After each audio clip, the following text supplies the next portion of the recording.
I watch a lot of Christian YouTube, and Christian YouTube has a pattern.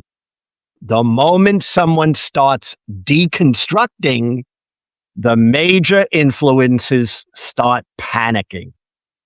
And Mike Winger is a great example of this, not because he's extreme, but because he's the reasonable one saying the same fearful things everyone else says. When someone this careful still treats deconstruction like a spiritual emergency, it exposes the fear-driven psychology underneath the entire system. Because deconstruction isn't dangerous in any way at all. But the panic around it, well, that's another story. And this reveals a much deeper problem inside modern Christianity. Let's talk about it.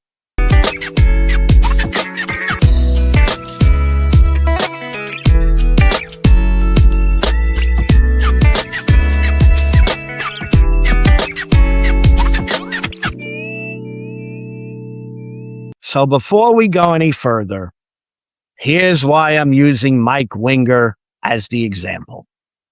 It's not because he's dramatic. It's not because he has bad intentions. It's actually because he's very thoughtful, articulate, and very respected.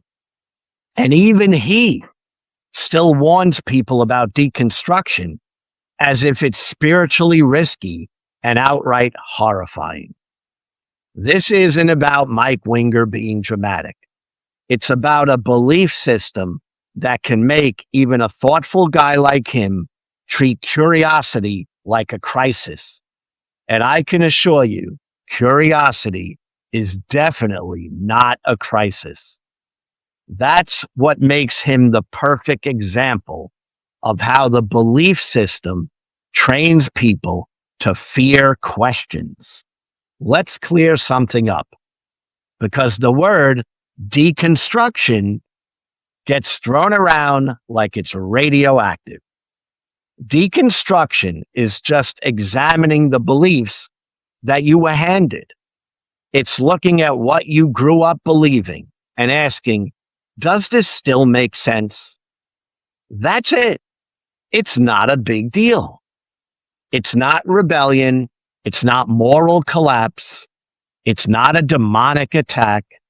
It's the same process that you go through when you realize your childhood rules don't apply to adult life.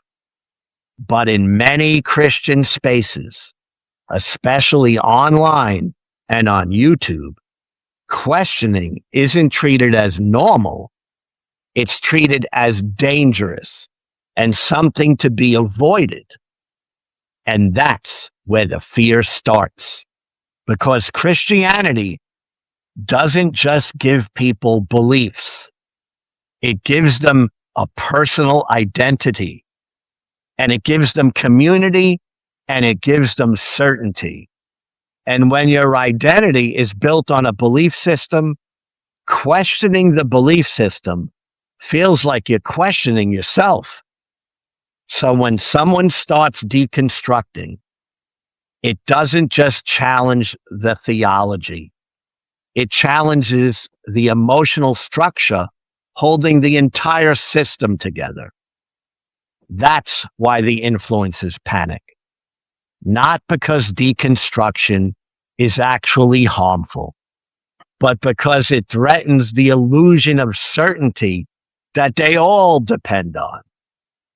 And here's the part most people don't see until they step outside of it.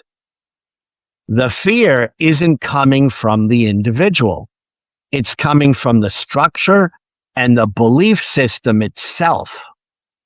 Christianity teaches that doubt leads to sin and eventually eternal torment. It also teaches that questions are spiritual attacks and that uncertainty is a threat to your soul. So of course, influencers respond with fear. They were trained to, And you can see this clearly in the way Mike Winger talks about deconstruction.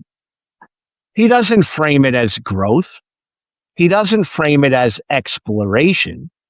He frames it as danger, as if asking the wrong question is the first step toward losing your identity and your purpose in life. Look at the structure of these apologetic arguments. They assume Christianity is true. They assume doubt is dangerous. They assume leaving the faith is failure.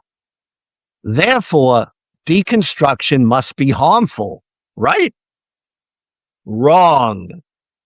That's not good logic. That's a closed circular loop. It's like saying, if you question the system will punish you, which proves the system is right. This isn't at all about protecting truth. It's about protecting certainty, and certainty is fragile.